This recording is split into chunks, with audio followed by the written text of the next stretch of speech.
Labadiena, dėkoju už pristatymą. Taigi, kaip ir buvo minėta, trumpai pakalbėsiu apie sąlytį su tuberkulioze turėjusių asmenų valdymą, bei konkrečiai apie problemas, kurias turime šio valdymo procese.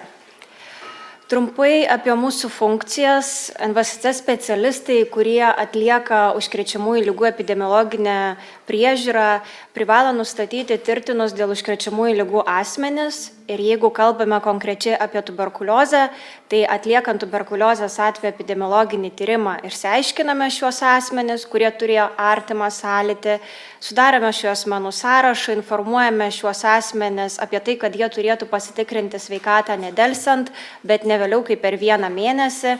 Na ir jeigu gauname informaciją iš gydymo įstaigų apie tai, kad asmenys neatvyko pasitikrinti sveikatos, imamės papildomų priemonių, tai yra susisiekėme su šiais asmenimis telefonu, stengiamės papildomai informuoti, kodėl yra svarbu atlikti papildomus tyrimus, gali būti vykstama į šių asmenų gyvenamasias vietas, darbovietės ir taip toliau.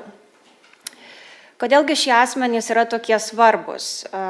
Visų pirma, sąlytį turėję asmenys turi didesnę riziką užsikrėsti tuberkuliozę. Be to, infekcija gali būti latentinė, vėliau progresuoti aktyvią ligą. Labai svarbu akcentuoti tą faktą, kad to sergančio aplinkoje, kurį jau turime kaip diagnozuota, gali būti ir daugiau nenustatytų atvira tuberkuliozę sergančių asmenų. Taigi, ankstyvo sąlytį turėjusių asmenų nustatymas ir ištyrimas leidžia nustatyti infekciją dar prieš simptomus, laiku pradėti gydymą, nutraukti infekcijos plitimą visuomenėje ir sumažinti naujų tuberkuliozės atvejų skaičių.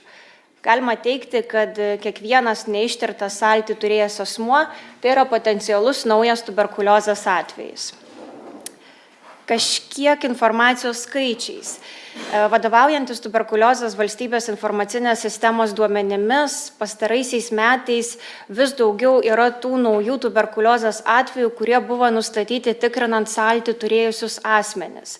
Ir vien praeitais metais, 2025-aisiais, NVSC identifikavo beveik 2000 sąlytį turėjusius asmenis ir jiems išrašė siuntimus pas šeimos gydytojus. Šie skaičiai bendrai galima teigti, kad rodo šio darbo svarbą, kad tai prisideda prie tuberkuliozės valdymo proceso ir realiai iš savo pusės veikia. Iš esmės, tuberkuliozės atveju epidemiologinė diagnostika Lietuvoje yra vykdoma sklandžiai, tačiau praktikoje susidurėme su tam tikrais sisteminiais iššūkiais, kurie gali apsunkinti mums savalaikį ligos atveju nustatymą, sąlytį turėjusių asmenų identifikavimą bei jų ištyrimą. Na ir truputį plačiau norėčiau aptarti pagrindinius iššūkius. Vienas pirmųjų jų yra keliamas pačių sergančiųjų. Jie kartais sąmoningai ar nesąmoningai neteikia visos jiems žinomos informacijos apie sąlytį turėjusius asmenis, gali pateikti netikslę informaciją. Na ir kaip pasekmę tada galime turėti tokią situaciją, kad dalis tų sąlytį turėjusių lieka visiškai neidentifikuota arba jų identifikavimas ir ištyrimas užsitęsia, jeigu visgi vėliau, naudojant kitus informacijos šaltinius, mes tos asmenis nustatome. Kita iššūkį kelia jau patys sąlytį turėję asmenys. Pasitaiko atveju, kad jie vengia pasitikrinti sveikatą, nors ir yra išrašomas siuntimas ir akcentuojama ta svarba. Jie pasisako, kad jie jaučiasi sveiki, kad jiems nereikia kreiptis į gydymo įstaigą. Atskiras ir sudėtingas momentas būna tada, kai asmenys yra nedrausti privalomuoju sveikatos draudimu arba nėra prisirašę prie šeimos gydytojo. Tada vėlgi mes turime problemų dėl to, kas turėtų sumokėti už tuos ištyrimus. Na ir mėgstamas pastaruoju metu tiek sąlytį turėjusi, tiek ir sergančiųjų momentas, tai yra asmens duomenų apsauga. Kad nieko neteiks jokios informacijos, nes asmens duomenys turi būti saugus ir jie apie save informacijos teikti nenori. Čia vėlgi, kaip galima pasekmę, matome uždelstą tuberkuliozės diagnozavimą. Dar vienas momentas yra tas, kad ta informacija apie nustatytus tuberkuliozės atvejus mes privalome gauti per 24 valandas. Ir gali būti tokių atvejų, kai mes informaciją gauname vėliau, nors ir kalbame apie lėtinę ligą, bet visgi gauname tą informaciją vėliau. Gali būti situacijų, kad gaunami pranešimai iš gydymo įstaigų būna su ne visada tikslia informacija, pateikiami klaidingi telefono numeriai tų pačių sergančiųjų ir taip jau susiklosto, kad tada turime skambinti ir patiems gydytojams, trukdyti galbūt papildomai, nes tai yra vienas iš informacijos šaltinių, kaip mums susisiekti su tais sergančiaisiais. Gali būti, kad iš gaunamų pranešimų ne iki galo iš karto suprantame, ar mes turime čia vis dar tik įtarimą, ar mes jau turime patvirtintą atvejį, nes nuo tų visų momentų, ar mes kalbame apie atvirą tuberkuliozę ar apie kitą formą, priklauso ir ta židinio epidemiologinė diagnostika. Taigi tas visų informacijų tikslinimas vėlgi gali nešti tam tikrą pasekmę, tai yra lėtesnė židinių epidemiologinė diagnostika. Jau minėjau kažkiek, kad mes teikiame gydymo įstaigom šeimos gydytojams siuntimus apie tuos sąlytį turėjusius asmenis, kad jie turėtų atvykti pas šeimos gydytoją ir išsitirti. Ir tas atsakas iš gydymo įstaigų turėtų būti gaunamas, nes mes visada atsižymėm, kad mes norėtumėme gauti atsakymą atitinkamos formos. Tačiau yra nustatyta, kad atsakas iš gydymo įstaigų apie sąlytį turėjusius asmenis siekia apie 60–70%. Vadinasi, turėtumėme ieškoti tų likusių 30–40%. Ar gydymo įstaiga tiesiog mums nepateikė informacijos, ar tie asmenys neatvyko pasitikrinti. Visa tai reiškia papildomas laiko ir žmogiškųjų resursų sąnaudas ieškant tos informacijos. Ir jau kažkiek užsiminiau apie ištyrimo finansavimą.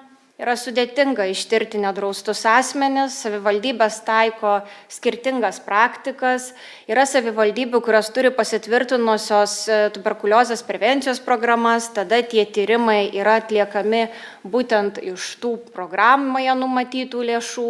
Gali būti situacijų, kai savivaldybės yra numačiusios, kad turi tam tikrą lėšų kiekį kiekvienais metais bendrai nedraustiems asmenėms ir tada tokių asmenų ištyrimas irgi pasidengia būtent per šį aspektą.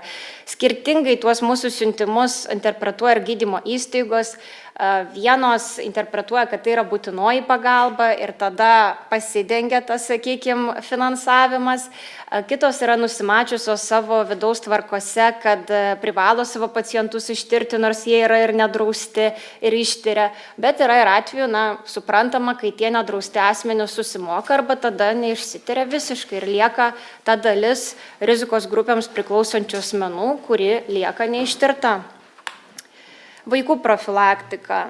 Vėlgi, kalbant konkrečiai apie tuos vaikus, kurie prieš mokyklą turėtų atlikti tuberkulino mėginius, kuriems turėtų būti atlikti mėginiai, matome žemus rodiklius. Pastaraisiais metais, kalbant apie Lietuvos rodiklį, mes turime apie 60%.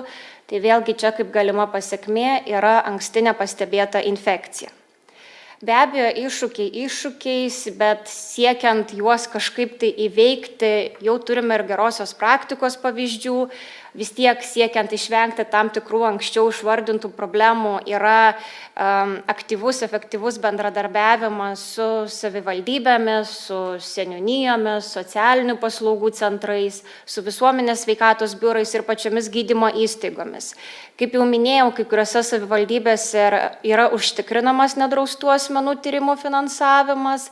Jeigu yra problema su tuo, kad sąlytį turėję asmenys atvyktų iš viso į tą gydymo įstaigą ir gautų, sakykime, tą rentgeną, tai gali būti organizuojamas pavėžėjimas savivaldybės, irgi neretai tą sutvarko klausimą. Ir jau minėtos problemos be abejo neturėtų likti vien tokiamis identifikuotomis problemomis, tačiau reikėtų kelti tam tikrus siūlymus, kaip galima būtų tai išspręsti. Tai kai kalbame apie tai, kad sąlytį turėję asmenys atsisako tikrinti sveikatą, nemato tame prasmės, svarbos, arba turime žemą tuberkulino mėginių atlikimo rodiklį, vadinasi, turėtumėme didinti informavimą apie tuberkuliozės riziką, diagnostikos svarbą, didinti gydymo įstaigų įsitraukimą, nes kaip bebūtų, kiek bekalbėtų kažkoks visuomenės sveikatos specialistas iš visuomenės sveikatos centro, vis tiek šeimos gydytojas visada bus pirmesnis prie to asmens ir mūsų nuomonė tikrai pralaimės tam šeimos gydytojui, kuri pacientas turi, jeigu turi. Kitas momentas, kad jeigu turime tokią problemą, kaip netgi, kad asmenys neturi telefonų, neturi gyvenamųjų vietų, neturi šeimos gydytojų, vadinasi, turėtumėme pasitelkti socialinius darbuotojus ir savivaldybės siekiant spręsti šias problemas. Na, o jau minėta socialiai nedraustų asmenų ištyrimo problema, greičiausiai, kad galėtų būti išspręsta tik per tam tikrą bendrą nacionalinę nedraustų asmenų ištyrimo tvarką. Na ir apibendrinant, tuberkuliozės valdymas priklauso nuo tarpžinybinio bendradarbiavimo, nuo savivaldybių administracijų įsitraukimo, nuo veiksmingos informacijos sklaidos ir nuo socialinės rizikos grupių pasiekiamumo. Tam tikri efektyviausi sprendimai tai būtų informacinių sistemų tobulinimas, visuomenės informavimo stiprinimas ir glaudesnis bendradarbiavimas tarp įstaigų organizacijų. Taigi, kova su tuberkulioze tai yra ne tik ligos, bet ir jos plitimo kontrolė. Dėkoju.